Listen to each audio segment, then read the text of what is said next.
एक और गीत रहुआ सबके बीच में प्रस्तुत बा। कैसे मास्टर?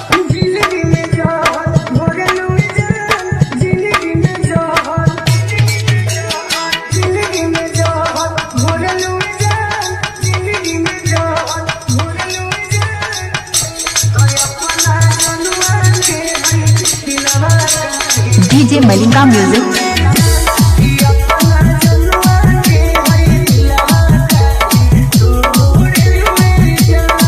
कलवारी घाट।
DJ Malinga music.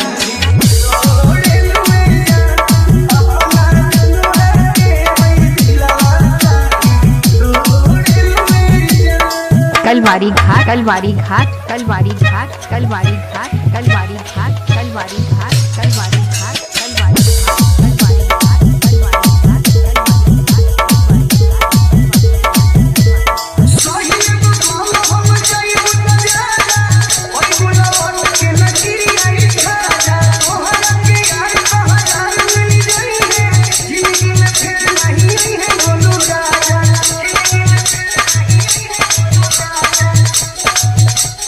DJ Malinga music.